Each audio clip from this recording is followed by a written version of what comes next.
everyone, and welcome back to another episode of the Black Liberation.Tech podcast. I am your host, Dr. Renee Jordan, and I am in Maui and thought that I would go ahead and share my ride to Waianapanapa State Park. Hopefully, I pronounced that correctly. It has black sand beaches, and I'm very excited to see it.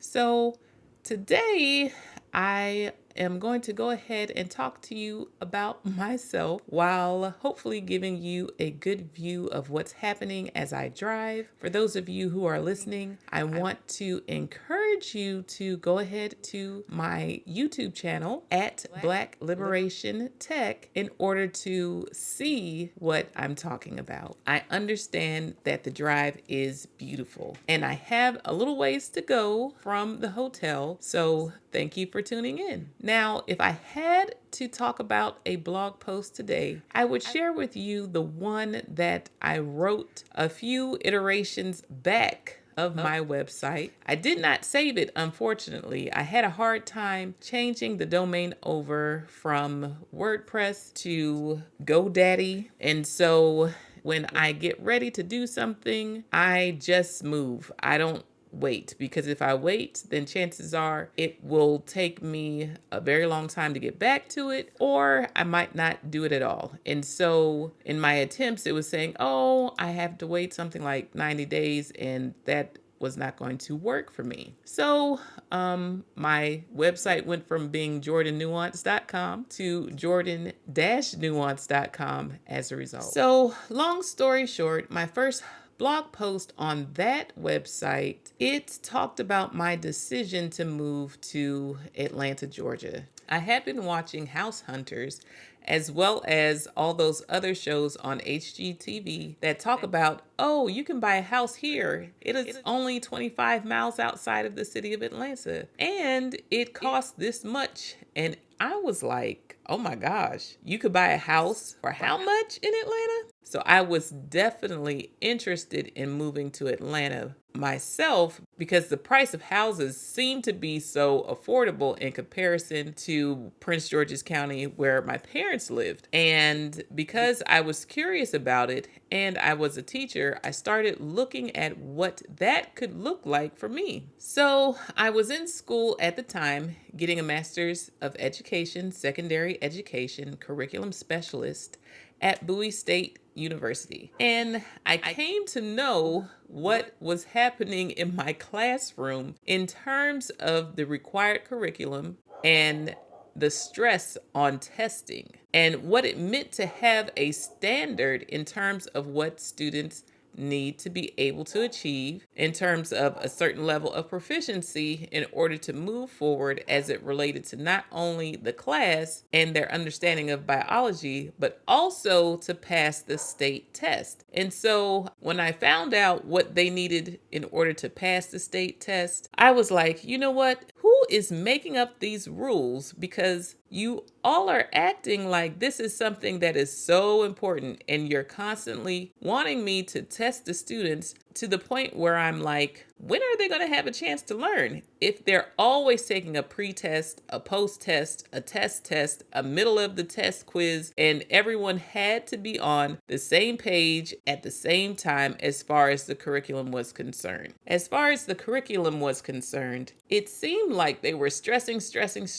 testing, and honing in on the minutia of biology, as opposed to what, when I asked students what they really wanted to know, which was about themselves. And so, don't get me wrong, we did go over human anatomy, but when I took biology, human anatomy stretched across the entire year. And we would look at different body systems and the cells that have specialized functions in those systems and go from cell to tissue to organ system to the whole body. So we would follow that trail, and while we got to the little details, we always kept the bigger picture in mind on how things worked together. And then we would take a look at the human body and compare it to other species, specifically plants, and the way plants complete similar functions in their own way because they have their own set of specialized cells. For example, I didn't understand why we were emphasizing mitochondria so much in comparison to the whole muscular system.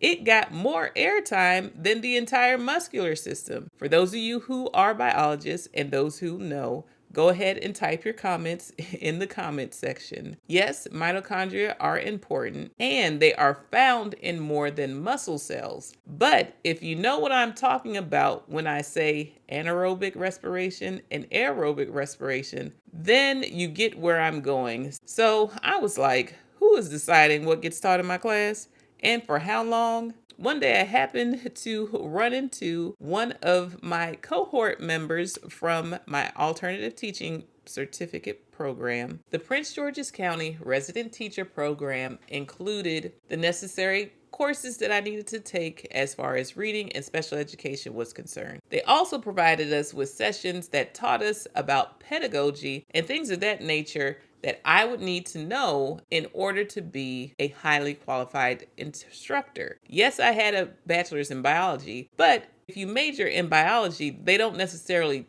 teach you how to teach. And so the resident teacher program provided me with the rest of the information, training, as well as teacher shadowing opportunities in order to become a highly qualified teacher. Now, just a short side story to the bigger story. When I was preparing for the Praxis test, I knew that botany was not my strong suit. However, I went ahead and I took the test and I didn't pass the biology section the first time. I did pass the reading, comprehension, math, and writing section of the Praxis 1. So the general test. But the content specific test for biology, I did not pass it the first time. So I took it a second time. The second time I took it, I missed passing by 1 point. And something told me, turn the results over and take a look at how the topics are broken down. On the back,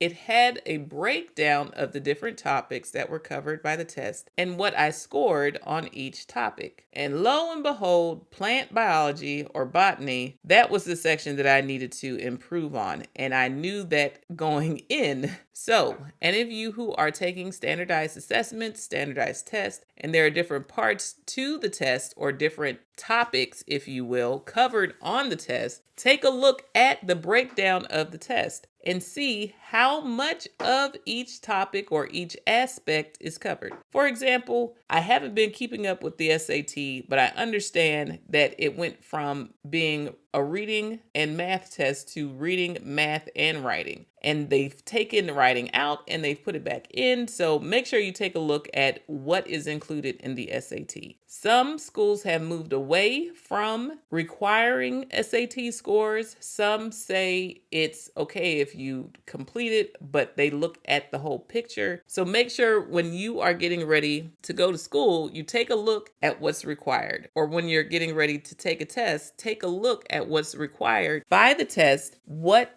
topics are covered, what percentage of the test or how much time do you have on each section of the test. Please do the same for the ACT, the LSAT, MCAT, and all of those other tests. Make sure you take a look and see how much of each topic is covered and what your strong suits are. So if you're taking a standardized test and there are different sections to the test, make sure you study the most on whichever section is not your strong suit. So in my case, it was plant biology or botany, and I needed to study more on that topic than the rest. It wasn't that the other topics didn't have their challenges, but they were easier to me in comparison to plant biology. So after taking a look at the breakdown of the results, I made a special effort to study plant biology more than I had done previously when preparing for the test. And as a result, the third time was the charm and I passed the test. Now, I'm going to have to return to the story about how I ended up in Atlanta in the next episode. And I'll also talk a little bit more about preparing for tests. Until next time, I do want to encourage you to take a look at any standardized tests that you need to take. Take a look at the different topics that are included in each section of the test. Determine what you know the most about and what you know the least. What skills do you have and you feel comfortable with when it comes to completing the test, and what skills do you need to develop further? When you study, emphasize those things that are not your strong suit. Study for the entire test, meaning make sure that you cover all of the topics, but spend the most time on what gives you the most angst, whatever gives you the most challenge. Spend most of your time there so that you are preparing yourself in a way that will help you to be more successful than if you did not spend more time on the section that you needed the most help with. For those of you who are teachers, think about the things that you learned that help to make your subject area fun. And wherever possible, include that in your lessons. Even if you only have time to spend 5 to 10 minutes on it, do that, especially if you are in a highly tested area. I'm grateful that things have changed in terms of the requirements as it relates to testing. With the No Child Left Behind, it was almost like an all or none effect when it came to my school in Prince George's County, Maryland. However, when I came to Georgia, it was a little different. The students had to take the test, but the test was a part of their grade. And if they did not pass the test, as long as they passed the class, they were able to move on and graduate. However, in Maryland, they had to not only pass the class, they also had to pass the test. That meant even if they passed the class, they still had to take the test over and over again until they passed it as well. When I was in school, we had to take the LSN government test, we had to take a reading and a writing test, and we also had to take a math test as a part of the Maryland state tests required to graduate. Now, we had classes that were connected with those tests. However, in class, I don't remember the state test being emphasized as much as I had to emphasize it as a teacher. So when I took the LSN government test, unfortunately, I didn't pass it the first time. But the second time, I made sure that I studied on my own, and I took it another time and I was able to pass it. And as a result, on my report card, you could see where I passed the Maryland standardized test when it related to LSN government, reading and writing, as well as math. And that was a good way to move as far as I was concerned when it related to the amount of stress that was placed on students and what I could observe as it related to the amount of stress that was placed on teachers in order to push passing the test. But at any rate, I also want to encourage anyone who's interested in becoming a teacher, if you have the degree, see if there's an alternative route that can help you become fully certified. Sometimes there are alternative teaching programs. You also could go back to school and get a Master of Arts in Teaching so that the combination of your undergraduate degree and the Master of Arts in Teaching will allow you to be highly qualified. Take a look at the requirements for your state and see what programs the state as well as counties or the city in which you want to teach might have in order to help you along your way. For those of you who are teachers, I want to encourage you to look at affordable housing. There are different programs out there for educators, as well as police officers, as well as firefighters. They want to have you in their community. So take a look and see what programs are available to help you obtain affordable housing or even grant opportunities that will help you with a down payment. If you're looking for housing, make sure you go exploring. Don't just take the hype, meaning whatever you see on TV or come across on social media. Go do some investigation. When I moved to Atlanta, I started off in student housing that was off campus just so I could get my bearings. And I explored those different places that were highlighted on the different TV shows. And when they said 25 miles outside of Atlanta, they meant from the furthest point of Atlanta. They were far away. And for those of you who know anything about Atlanta traffic, it is nothing to play with. And so while those places did have affordable housing, I needed to think about what kind of commute I wanted to have, knowing that I would have to drive to work. Now, when I first started in Atlanta, I was fortunate enough to work south of the city. That meant I was taking 75 south in order to get to work and to come home. Going south had far less traffic than going north. And so that made my 35-mile commute manageable because I was able to keep moving. I wasn't stuck in traffic. I spent a whole year and a half looking around Atlanta for the perfect place, and I was able to find it and purchase it at a very reasonable price. And I'm glad that I had a realtor who knew my budget and stood up for me when it came to even having to find alternative financing options when the original financer, which I was pre-approved for, backed out at the last minute. I hope that the circumstances under which teachers teaching biology has changed and that it is much more relaxed. Perhaps it was the schools that I was teaching in and not necessarily something that was felt across the board. Please feel free to leave your comments in the comment section on my YouTube channel or any of my social media pages. I mentioned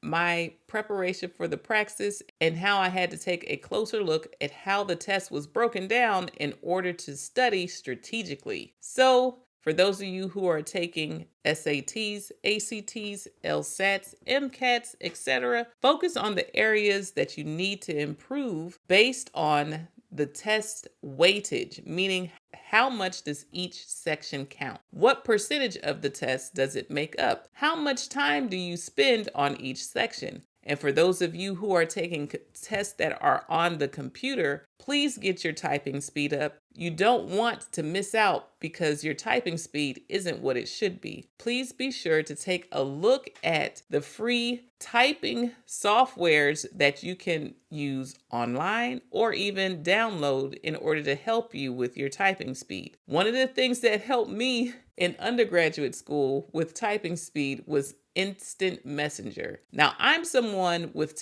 even with my text messages, I use complete sentences and I spell everything out. One of the reasons for that is because I have dyslexic moments where I can make spelling mistakes, or I can leave out a word or add a word, or if I'm editing something, I don't remember to take out the part that's supposed to come out. I just start typing what needed to go in. And so I have to be careful when I'm typing. And so because of that, I type everything out, not just in emails and when I'm writing a formal paper, but also when I'm doing text messages. So I want to encourage you to get your typing speed up if you are taking tests that are on the computer. I also want to encourage you to understand your strengths and your weaknesses ahead of time. So, but way before you take the test, don't just walk in and take the test, but prepare yourself. Think about who you are as an individual when it comes to doing different topics, specifically things like writing, reading, and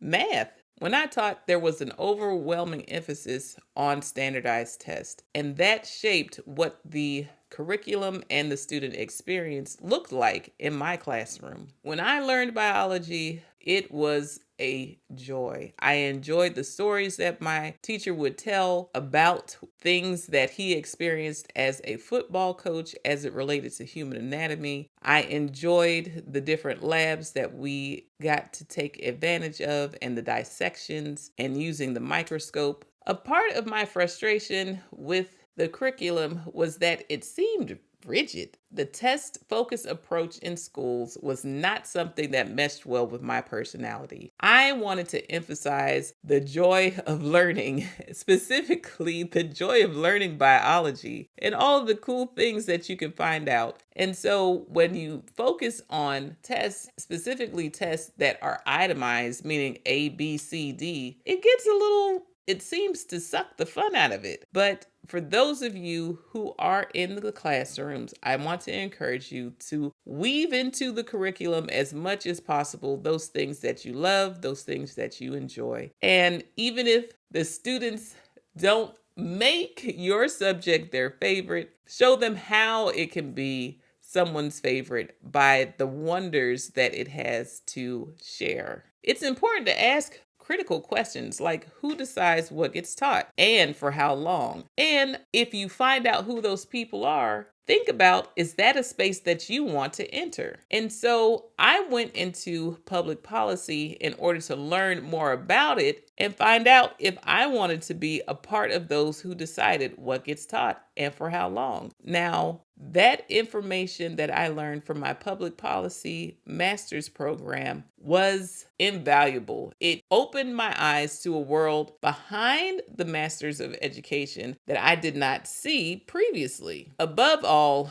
I am an advocate for more balanced and engaging and relevant curriculum that empowers students to connect with what they are learning. So as a result, whenever I talk to students, I encourage them to go with what they're interested in. Find out where they fit as it relates to the topic that they're studying. And if they have a chance to do a project on something that they get to pick and choose out for themselves, and then tie it back to what they're learning in class. So it's something that they can be proud of. For those of you who are listening, I want to encourage you to think about your own educational journey. How can you take control of your learning? Feel free to share this episode with someone that you think it might help. And once again, thank you for listening to another episode of the Black Liberation.Tech podcast. I am your host, Dr. Renee Jordan. Please feel free to like, subscribe, and share, rate, and review the podcast to help it become more discoverable. And until next time, take care. Bye-bye.